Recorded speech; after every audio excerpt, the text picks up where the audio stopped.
We have an explosive episode of Championship Rings for you on this Thursday. It is NFL Conference Championship weekend. As always, I'm Brandin Lewis, the host of Brandin's World. That is Josh Ungar, Ungar to the Max, the host of the Sports Room Talk Show. Ungar, since we were last on the air last Tuesday, 9 days ago, a lot has gone down in the football world, in the sports world. We're going to get to all of it tonight. Yeah, and I will take my victory lap now because who was the one that was saying the Buffalo Bills window is closed? Oh, yeah, that's right. It was me. Oh, wait a minute. Who's the one that didn't see Brandin Cooks clearly has the ball in his hand, goes down to the ground with one knee on the ground, and then magically they say it's an interception? See, you make it sound like that was the deciding factor. Okay, if Brandin Cooks catches the ball and they do kick a field goal, it's game over. But what? Okay.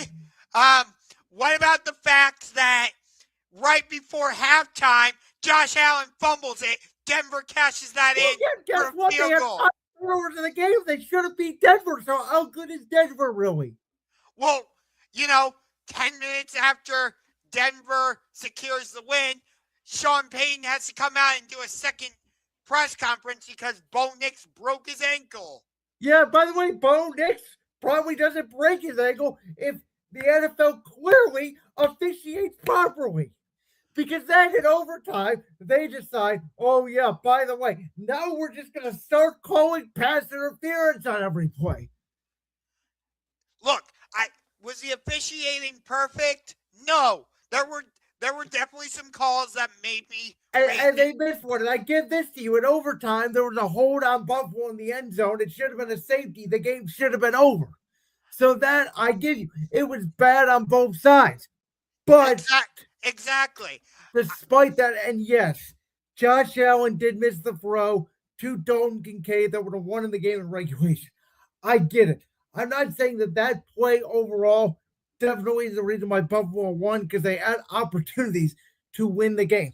But you're now making it sound like that Brandin Cooks interception was the reason. Well, they did change the game. I mean, at that point, you're dead. I mean, come on. That is like the Saints against the Rams in the 2018 NFC Championship game.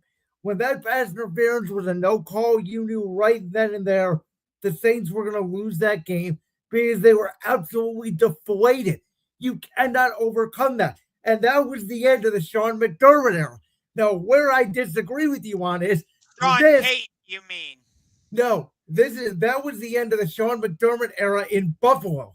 That play there.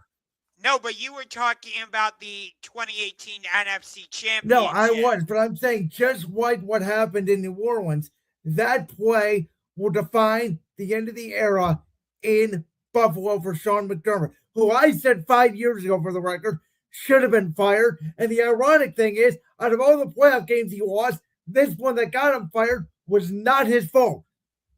I put most of the blame on Josh Allen for this game. Well, absolutely. Josh Allen did not play a spectacular game, but again, Buffalo still had in position to win. And where I disagree with you 100% completely on is their window is not shut. Do you want to know why their window is not shut? Because they have number 17 at quarterback. And their next head coach, I can almost guarantee you, is going to be one of two people. One is Brian Daboll, who we know is the reason why Josh Allen got to be arguably the best quarterback in the National Football League today. And the other guy would be Joe Brady, who is his current offensive coordinator, who, I don't know, Josh Allen has only been playing at an MVP level the last 2 years under Joe Brady's offense. So, no, I don't think their window was closed. Do I think they had a really good shot? And do I think they should be going to New England? And do I think if they won that game on Sunday, they would be going to the Super Bowl? Yes, I believe that with all my heart and soul. But their window is not closed. I believe it is. But what evidence do you have? Oh, their window's closed. How? What do you mean by closed? Are they not going to make the playoffs next year? No, they're okay. Their Super Bowl window, I believe, is closed, but not their playoff window. Okay. I understand there are different levels to a Super Bowl window and playoff window. I get that. But You have Josh Allen, your Super Bowl window is not close. Just like Green Bay Super Bowl window with Aaron Rodgers, even though their teams every year were never Super Bowl adjacent, you would say their window was never closed because they had Aaron Rodgers, even though they only made one Super Bowl. Cincinnati's window with Joe Burrow is not closed. Why? Because they have Joe Burrow. Baltimore's window is not closed because they have Lamar Jackson. Kansas City's window, they missed the playoffs this year. Nobody thinks their window is closed because they have Patrick Mahomes. Understand.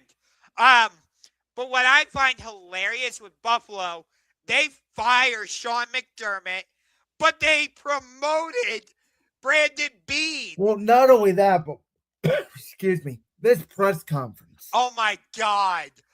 What did? Can I just ask the question? Go ahead. What did Keon Coleman do? That poor kid needs mental help. If I'm the Buffalo Bills, I get that kid mental help because, listen, Keon Coleman, as what was he? He was like a top of the second round pick, I believe, maybe bottom of the first round. But yeah, because Xavier Leggett was taken at 32, so he was taken, I think, the first pick in the second round. Listen, for that kid, for that pick, because T. Higgins was picked in that spot. So has he achieved expectations? No. But to put that pick on the coaching staff, really? Now who the hell is going to want Keon Coleman if you do move on from him? Nobody. Yeah. And think about it. You had Stephon Diggs in the building, and for a number of reasons, he got sent out of town. And everybody's saying, oh, if Josh Allen actually had legit wide receivers around him, they could be legitimate Super Bowl contenders. But instead, they've got Shakir, Dalton Kincaid, Keon Coleman. Dawson Knox is still their tight end.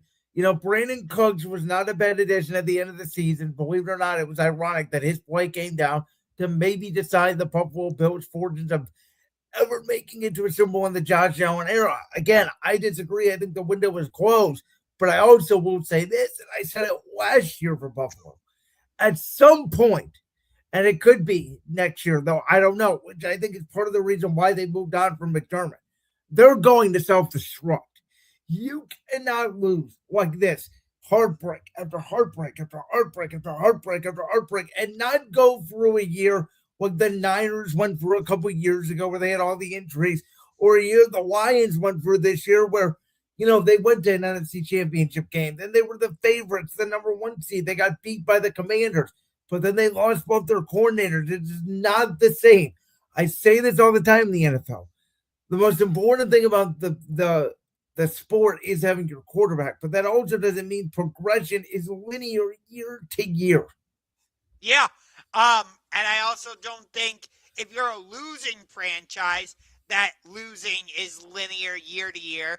We could see like what happened with the Washington Commanders, for example, where they're one of the worst franchises, and then they come out of nowhere and make it to the NFC Championship. Yeah, the last 2 years we've seen that. We saw it with the Commanders 2 years ago. This year we've seen it with the Patriots.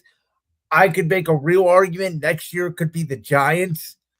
The Giants are going to be everybody's pick to go worst to first. We'll get into that later. But, if I'm a head coach candidate, yeah, the prospect of working with Josh Allen is great. I get it. But do you trust ownership with Terry Pagula? Do you trust that Brandin Beane is going to make the right roster moves for you? Well, here's the other thing that nobody has mentioned yet. Also, next year, they're going to move into a new stadium. So you get to be the head coach in a new stadium, new environment. Maybe you start a new era in Buffalo. To be honest with you, I do think, and again, having a strong general manager, having an overrated roster does help. I get it. But when it comes to coaching, you can overcome bad general managership. You can overcome bad ownership. Look no further than the Cincinnati Bengals. They almost won a Super Bowl. What would that be? 4 years ago now, when they had maybe the worst owner on sports and Joe Burrow didn't have an offensive line. But guess what? They had Joe Burrow. I'm not saying you're wrong in that regard. But it's like Buffalo could have gotten Jalen Waddle from the Miami Dolphins, but they didn't want to give up a first-round Well, pick. by the way, I'm not paying a first-round pick for Jalen Waddle either. I'll give up a second. He's not worth a first-round pick. Okay, fair. But, like, you allowed the Kansas City Chiefs to trade with you and go get Xavier Worthy. You could have gotten Xavier Worthy and made him a great weapon for Josh Allen. Okay, I'm going to say this. How good is Xavier Worthy? He's better than Keon Coleman, yes, but how good is Xavier Worthy? Right. Okay, that's fair. You could, like, Xavier Legette, sure, he wasn't always great. He's not great for a receiver. He's big. He's got to learn how to catch the ball better. McMillan is certainly the better of the two in Carolina. But you get my point, though. Well, out of the three receivers that we mentioned, Worthy, Legette, and Coleman. Coleman's obviously the worst out of all of them. Though the ironic thing is, guess who scored a touchdown this postseason for the Buffalo Bills in that Jacksonville game? It was Keon Coleman. You know, it's ironic, and we'll get to the Chicago Bears perhaps later in the show, as we're going to have to talk about the LA Rams. But it's ironic that the Bears season and the Jaguars season both came to an end on unfortunate interceptions. Yeah, we'll get to that Chicago game. Yeah, and for Buffalo, it was in dramatic fashion. And, you know, much as I don't like it, as much as I'm bummed, as much as you like Bo Nix, I'm bummed the fact that he's hurt. But that doesn't mean necessarily, in my opinion, that Jared Stidham can't get the job done. But it was a very strange situation, and I don't know. For Buffalo, just to circle back, I do feel like that this job comes down to Brian Daboll and Joe Brady. Again, I think they're going to have to interview two minority candidates because of the Rooney Rule, because it's such a great rule, even though it turns out that Brian Flores got a lawsuit because of the stupid Rooney Rule. But those are really the two candidates that are going to take this job, and I think either one of them will be successful. Yeah. And I will say this, and to a certain extent I agree, though, again, Josh Allen had 5 turnovers, but if you want to make the argument that the better team was sent home on Sunday in Denver, I will hear you on that. I won't necessarily disagree with you. As much as I love the Denver Broncos and feel like they have rightfully earned this position that they are in to be one game away from the Super Bowl, if you want to make the case that the better team is now at home, I will not necessarily disagree with you about that. And let me just circle back real quick on the officiating.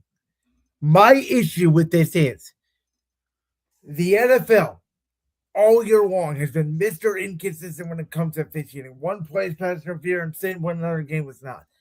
In a similar game this year in New England, Week 15 between that Bills and Patriots game, there was a similar play involving a New England defensive back. I believe it was Marcus Jones and Khalil Shakir of the Bills. Very similar play. Shakir goes up with the ball, knee hits the ground. The defender is on top of him. Defender comes up with the ball. They ruled that a catch. So how is that play different than this play we saw on Saturday, which I do think, in a way, could decide who even makes it or wins the Super Bowl? Excuse me. We'll get into this, but I don't think the winner of this Patriots-Broncos game is going to win the Super Bowl. I believe the winner of Part 3 between the Rams and Seahawks is going to win the Super Bowl. We have that as a topic coming up in the show.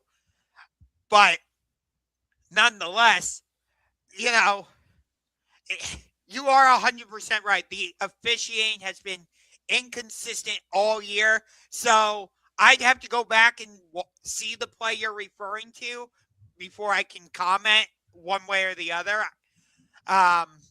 So And you know what my rule is when it comes to officiating.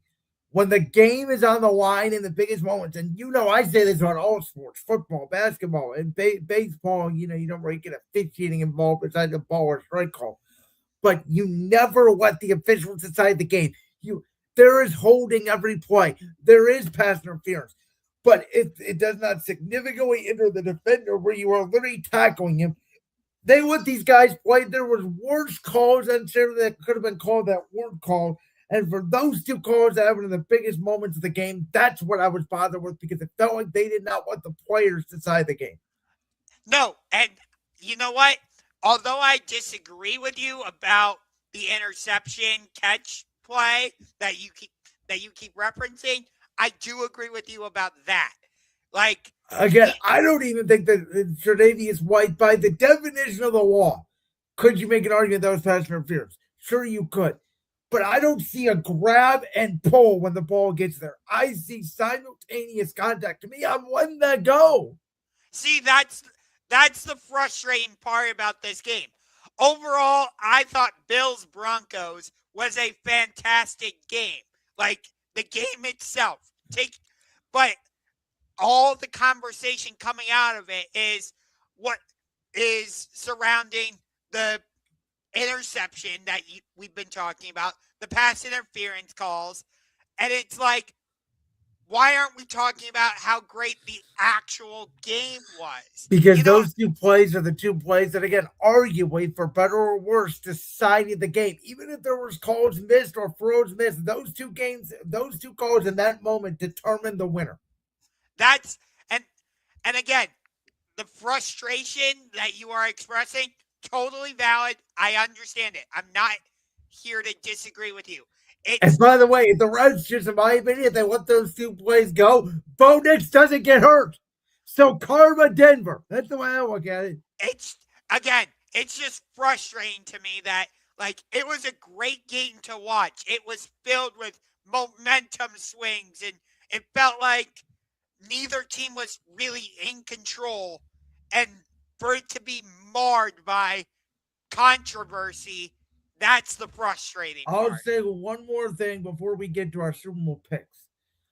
I've given you flack about Bo Nix before, but I'm going to give Bo Nix credit, even though obviously his season's over, and I already said it sucks for him. Bo Nix, out of all 8 quarterbacks this weekend, played the best. Yes. I feel like Bo Nix, he's not quite at the elite level of quarterback yet.